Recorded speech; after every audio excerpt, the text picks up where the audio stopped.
Hello all, I am Naja Rosy, PharmD graduate ആണ്.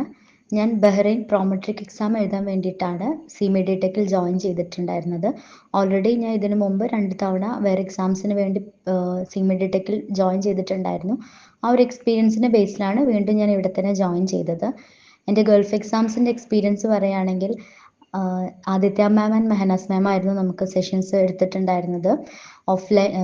Recorded ക്ലാസ്സിന് പുറമെ നമുക്ക് ഡെയിലി ലൈവ് സെഷൻസ് ഉണ്ടാവാറുണ്ടായിരുന്നു. അപ്പോൾ ആദിത്യ മാമിൻ്റെ ക്ലാസ് ആണെങ്കിൽ നമുക്ക് എല്ലാ ക്ലാസ്സും ഒന്നിനൊന്ന് ബെറ്റർ ആയിരുന്നു. എല്ലാതും പ്രിസൈസ് ടു പോയിന്റ്. എല്ലാ സെഷൻസും വെരി മച്ച് എക്സാം ഓറിയൻറ്റഡ് ആയിരുന്നു. നമുക്ക് ഒരുപാട് വാരി വലിച്ച് പഠിക്കാനോ അങ്ങനെയൊന്നുമില്ല. ആദിത്യ മാമിൻ്റെ സെഷൻസ് നമുക്ക് ഒരു തവണ കേട്ടാൽ തന്നെ മാം റിപ്പീറ്റഡായി പറയുന്നതുകൊണ്ട് നമുക്ക് പെട്ടെന്ന് ക്യാച്ച് ചെയ്യാൻ പറ്റും. കുറച്ച് പോയിന്റ്സ് ഒക്കെ നമുക്ക് അപ്പം തന്നെ പഠിച്ചെടുക്കാനും മെമ്മറിയിൽ വെക്കാനൊക്കെ സാധിക്കും. മെഹനാസ് മാമിൻ്റെ സെഷൻസ് ഞാൻ പറഞ്ഞ പോലെ എല്ലാതും എക്സാം ഓറിയൻറ്റഡ് ആയിരുന്നു. അപ്പോൾ മാമിൻ്റെ സെഷൻസിൽ ഉണ്ടായിരുന്ന കുറേ ക്വസ്റ്റ്യൻസ്, ഇപ്പോൾ ക്വസ്റ്റ്യൻ ഡിസ്കഷൻ കൂടാതെ നമുക്ക് ഓരോ ടോപ്പിക്സ് എടുത്ത് തന്നതൊക്കെ നമുക്ക് പഠിക്കാൻ പറ്റുന്ന രീതിയിൽ വളരെ പ്രിസൈസ് ആയിട്ടായിരുന്നു എല്ലാ ടോപ്പിക്സും ഹാൻഡിൽ ചെയ്തിട്ടുണ്ടായിരുന്നത്. പിന്നെ നമുക്ക് ബേസിക് ഫാർമക്കോളജി ക്ലാസ്, നോൺ ഫാമിൻ്റെ ക്ലാസ് ഒക്കെ സിനി മാമിൻ്റെ സെഷൻസ് ആയിരുന്നു. സിനി മാമിൻ്റെ സെഷൻസ് ഞാൻ ആദ്യം മുതലേ കേൾക്കുന്നുണ്ടായിരുന്നു. മാമിൻ്റെ സെഷൻ്റെ ഒരു പ്രത്യേകത നമുക്ക് ഏത് ലെവലിലുള്ള ഒരു സ്റ്റുഡൻറ്റിനും അത് മനസ്സിലാക്കാൻ പറ്റുന്നുള്ളതാണ്. ആ ടോപ്പിക്ക് ഇൻ ഡെപ്ത് നമുക്ക് മനസ്സിലാക്കി പഠിക്കാൻ പറ്റുന്നുള്ളതാണ് മാമിൻ്റെ സെഷൻ്റെ ഒരു പ്രത്യേകത. അതുപോലെ എന്താ പറയുക, നമുക്ക് എത്ര ഡിഫിക്കൽട്ട് ആയിട്ടുള്ള ഒരു ടോപ്പിക് ആണെങ്കിലും അത് നമുക്ക് ഈസി ആയിട്ട് ന്യൂമോണിക്സ് വെച്ചും കോഡ്സ് വെച്ചൊക്കെ നമുക്ക് പഠിക്കാൻ പറ്റുന്ന രീതിയിലുള്ള സെഷൻസ് ആയിരുന്നു. അപ്പോൾ സെഷൻസും ക്ലാസ്സും എല്ലാം അടിപൊളിയായിരുന്നു. അതുപോലെ തന്നെയാണ് മോക്ക് ടെസ്റ്റും ചാപ്റ്റർ വൈസ് ക്വസ്റ്റ്യൻസ് ഒക്കെ ഒരുപാട് ഉണ്ടായിരുന്നു. ക്വസ്റ്റ്യൻ ഡിസ്കഷനിൽ ചോദിച്ചിട്ടുള്ള ക്വസ്റ്റ്യൻ ഒക്കെ ഉണ്ടായിരുന്നു.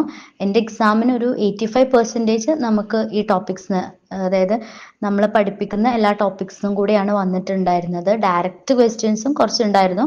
ഇൻഡയറക്റ്റ് ആണെങ്കിൽ നമുക്ക് തിയറി പഠിച്ചാൽ ചെയ്യാൻ പറ്റുന്ന രീതിയിലുള്ള ക്വസ്റ്റ്യൻസ് ആയിരുന്നു. അപ്പോൾ എന്തുകൊണ്ടും CMED ടെക്കിൽ ജോയിൻ ചെയ്തത് വളരെ നല്ലൊരു തീരുമാനമായിരുന്നു. ഞാൻ 76% മാർക്കിലാണ് പാസ്സായത്. അതിൽ തന്നെ 85% നമുക്ക് അറിയാവുന്ന, അല്ലെങ്കിൽ നമുക്ക് ഒന്നും കൂടെ ശ്രദ്ധിച്ചിരുന്നെങ്കിൽ നമുക്ക് മാർക്ക് സ്കോർ ചെയ്യാൻ പറ്റുമായിരുന്നു. ആ രീതിയിലുള്ള ട്രെയിനിങ്സ് ആണ് ഇവിടെ തരുന്നത്. ഇത് കൂടാതെ എനിക്ക് ഏറ്റവും കൂടുതൽ ഗ്രാറ്റിറ്റ്യൂഡ് ഉള്ളത് മെഹനാസ് മാമിൻ്റെ അടുത്താണ്. മാം ഫസ്റ്റ് മുതലേ എന്നെ ഗൈഡ് ചെയ്യുമായിരുന്നു. എൻ്റെ എല്ലാ ഡൗട്ട്സും ക്ലിയർ ചെയ്ത് തരും. മാം എപ്പോഴും കൂടെ ഉണ്ടായിരുന്നു. ഞാൻ ജോയിൻ ചെയ്ത മുതൽ ഞാൻ എക്സാമിന് കയറുന്നതിന് 5 മിനിറ്റ് മുമ്പ് വരെ മാം കൂടെ ഉണ്ടായിരുന്നു.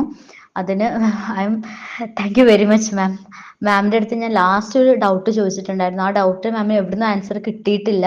എന്നിട്ട് മാം അത് മാമിൻ്റെ രീതിയിൽ എനിക്ക് ചെയ്ത് തന്നു.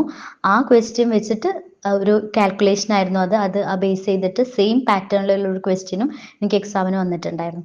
അപ്പോൾ ഇതാണ് എൻ്റെ CMED ടെക്കിലെ ബഹ്റൈൻ പ്രോമെട്രിക് എക്സാമിൻ്റെ എക്സ്പീരിയൻസ്. ഓക്കെ. പിന്നെ ഒരു കാര്യം കൂടെ ഞാനിവിടെ ശ്രദ്ധിച്ചിട്ടുള്ളത്, നമുക്ക് ബാക്കി കോച്ചിങ് സെൻറ്ററിനെ അപേക്ഷിച്ച് അഫോർഡബിൾ ആയിട്ടുള്ള ഒരു ഫീസാണ് ഇവരുടേതെന്ന് എനിക്ക് തോന്നിയിട്ടുണ്ട്. ഞാൻ വേറെയും അന്വേഷിച്ചിട്ടുണ്ടായിരുന്നു കോച്ചിങ്ങിന് വേണ്ടിയിട്ട്. ആ സമയത്ത് എനിക്ക് ഇത് തോന്നിയിട്ടുണ്ടായിരുന്നു. അതുപോലെ ഭയങ്കര സപ്പോർട്ടീവാണ്. ഇപ്പോൾ സിനി മാം ആണെങ്കിലും അതുപോലെ നമ്മുടെ ട്യൂട്ടേഴ്സ് ആണെങ്കിലും എല്ലാവരും വളരെ സപ്പോർട്ടീവാണ്, എക്സ്പീരിയൻസ്ഡ് ആണ്. ഓക്കെ, ഇത്രയാണ് എൻ്റെ എക്സ്പീരിയൻസ്.